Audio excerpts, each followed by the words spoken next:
All right, guys, week 3 of Drew's View, and I have so much to catch you up on. But before we do, make sure that you click the subscribe button, leave a comment, like all that great stuff. It really helps. Let's get straight to it.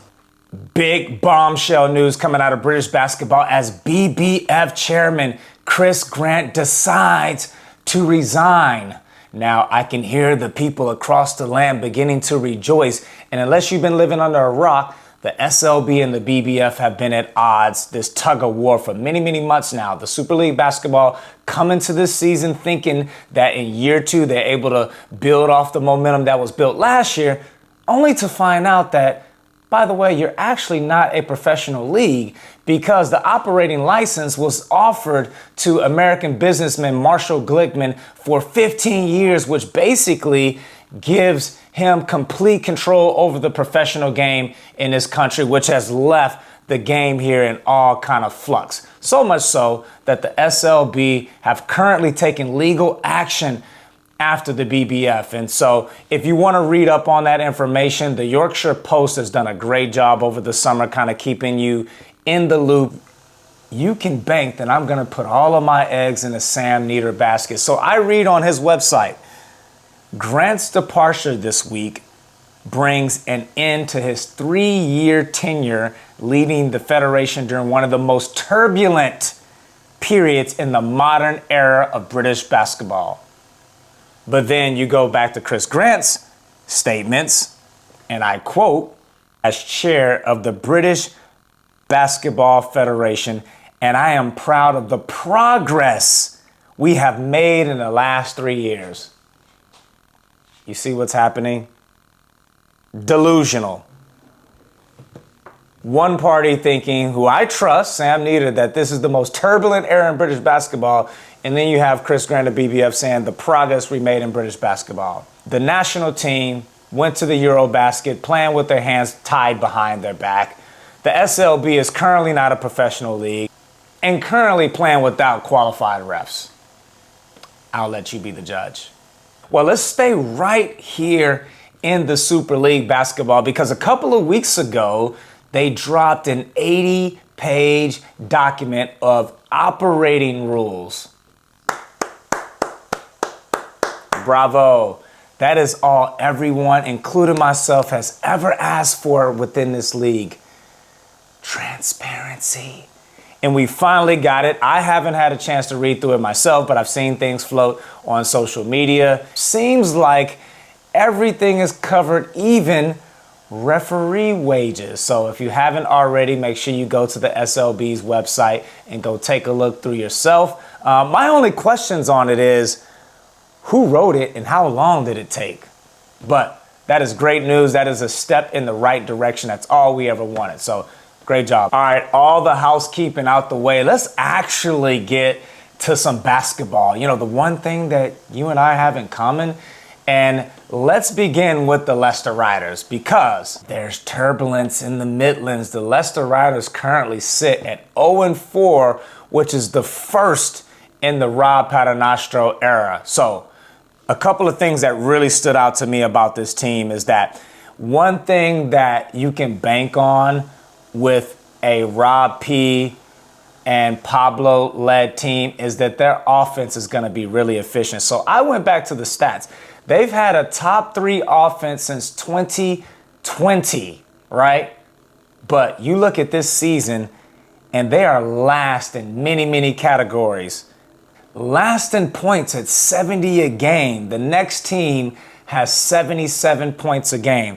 They're last at points from turnovers, points in the paint, second chance points, bench scoring, field goal attempts, field goal made, and most importantly, assist in a category that they led the league in last year. So what do you do if you're the Leicester Riders? Well, so if it's broke, you got to fix it. And the timing couldn't be even better, even though there's never a good time to make cuts because you got jobs, you got livelihoods at stakes. But if you look at the Leicester Riders schedule, they had a pause in their schedule this past weekend. So this is the perfect opportunity to kind of slide something in because they got to get their season off to a jump start. And so they decided to part ways with arguably the heart and soul of the team, Duke Shelton, and in 15 minutes a game, averaging 6 points and 4 rebounds, and it really hit shockwaves across the Leicester Riders support fan group, and it just tells you what type of impact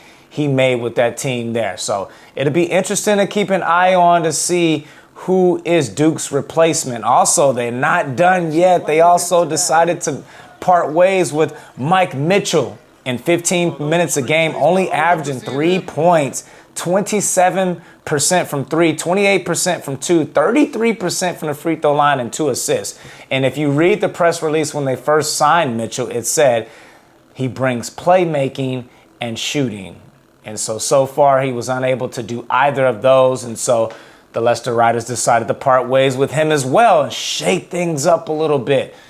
There's no way that Rob P is going out without a fight. You know that guy has a lot of pride. And 0-4 is not in his DNA. So let's see what's in store for the Leicester Riders. Well, let's head up the road because the league wasn't done with cuts just yet, as the Manchester Basketball decided to part ways with sharpshooter Cody John. Well, in their press release, it read, by mutual consent. And I always wonder how these things work. I wonder, do they both sit at the same table and say, you know what, this isn't working? Yeah, I know this isn't working. Let's both decide to move on with our lives. I would love to be a fly on the wall during one of these meetings to see how do you land at mutual consent. And the writing was on the wall because they have a little bit of redundancy there at the guard position. You got P.J. Smith, you got Jordan Johnson, 2 small guards, and then you come off the bench with Cody John, who's small himself, right at about 6'2". And the Manchester Basketball decided to go with the 2 hot hands. P.J. Smith, a career high in Game 1 against Surrey with 35 points, and then Jordan Johnson in their last game against the Leicester Riders ended up getting 18 points off the bench. And so if you look at Cody John's stats, only 6 points a game in 18 minutes, but more importantly, he's 0 for 7 from the 3-point land. And so, I feel like this is the right move for both parties. Cody John was actually in my most improved conversation, didn't quite make it there, but he just didn't have the start that was desired. Well, let's stay right here in Manchester and share the goodness. There is some good news coming out of that camp because a couple of weeks ago, they picked up their first ever ENBL victory at home, 84-80 in a thriller against Keela. Patrick Smith, player of the game, 21 points. Mac Jones also chipped in with 17. And Zach Irvin, who's getting himself off to a great start so far this year, recorded a double-double. So shout out to Manchester. As I mentioned in the episode before, as we know when it comes to European play, we are all fans of British teams. So keep up the good work. Well, let's head down to Surrey because in week 2 of Drew's View, Surrey had picked that big time win over Manchester Basketball. And I was excited about what was to come. I was excited about the guards. I was excited about the poise. And I said, could this be a change in the guard? But I did say as well, I think there might be a little bit of promise there. Take it with a grain of salt because it is their first game. Let's get a bigger sample size. Well, if you look at Surrey's schedule so far, they've had the easiest start to any other team, beginning their first 3 games at home. And we know SSP is a fortress for those guys. Well, after that Manchester Basketball, they drank a little bit too much of the Kool-Aid because 2 games following, they got spanked. They got beat up. Bristol just comes in there and just devours them. And then Caledonia Gladiators able to get their season started as well by grabbing a dub. And that's 2 teams that's beat down Surrey by collectively 45 points in the last 2 games. And guess what? Things are going to begin to get tougher because the Surrey 89ers next 5 games, 4 of those games on the road. So let's keep an eye on Lloyd and company to see if the Surrey 89ers are contenders or potential. Couple of big performances around the league, but I got to give Raysean Taylor some love. I was able to see that game live up close in center, Newcastle, falling short to the London Lions. And I got to say, I was really impressed with the Newcastle Eagles, who's missing Darius Defoe, they're missing Josh Ward-Hibbert, and they're able to go toe-to-toe with the mighty Lions. And Taylor was just a thorn in the London Lions' side, just dominating the paint, getting there at will. 32 points, which was incredibly efficient, which was 42% of the Eagles scoring. 9 field goals made while the rest of the team combined to make 14. But also on the other side, I got an opportunity to see Joel Scott. And I said during episode 1, it's giving me early season MVP vibes. Scratch that. Let's rewind that. He is the MVP of the league. I mean, he's shooting 60% on the year. And what I love about him is his ability to play inside, to play outside, to do whatever is required. And it's not like there's a lot of plays ran for him. He's just one of those players that quietly goes about his business, and you look at the stat sheet and you're like, wow, a double-double. But his movement, he's always in the right place at the right time. It's going to be great to see how far he's able to go and how far he's able to take the London Lions in the European competition, because as we've seen so far, that Euro Cup is just a different beast. Last but not least, you know, on Drew's View, we're going to call it like it is. If you're playing well, we're going to celebrate you. If you're not playing up to par, we're going to call it out. It just is what it is. And last episode, I had to call out my man, LaQuincy Rideau. He just wasn't playing well. But what did I say on there? LaQuincy Rideau, who got benched on Sunday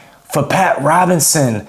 That is big news because he is a superstar. He is a franchise player who Ben Thomas made the bold move to sit him down for a little bit. And you know what? It was warranted because his play to start the SLB campaign has just not been up to par. But if we date back to history, it seems as though LaQuincy needs to play himself into game shape, because I went back and looked at the stats, and 2 years ago he started off September slowly as well. 4.5 points and 0 for 4 from the free throw line. It wasn't until game number 5 against the Leicester Riders when he exploded for 27 points, and the rest is history. We know what a greater season the Cheshire Phoenix had then. So let's hope LaQuincy will get this thing turned around, and I am confident that he will. That benching will be a wake-up call. And guess what Sunday's game was for LaQuincy? It was game 5. And without further ado, he goes around and hits a game win on them boys. Big time shot. Yes, the offensive foul. Yes, it's questionable. But if I'm a referee, I'm not calling that in that moment. You got to let the players decide the game. And big time shot. Great to see him starting to look a little bit like himself. He was in a little bit of foul trouble earlier. A shout out LaQuincy, you did your thing, man. Let's just hope that this is the turning point in your season. We're able to see the best version of you. That does it for week 3 in Drew's View. Things is coming thick and fast. Let's hope in week 4 that it's nothing but positivity that we can spread across British basketball, because that's what we all want to see. That's what we're all here for. We're here to see the league thrive, the league grow. And I don't know about you, but I am sick and tired of all the barriers that's getting in the way of our league. So hopefully more goodness to come. That's it from me. Again, make sure you like, subscribe, leave a comment, leave your thoughts. Even tag me on the socials if it's something that I missed or something I can catch. I would love to feature it in the next series. See you guys next week. Peace.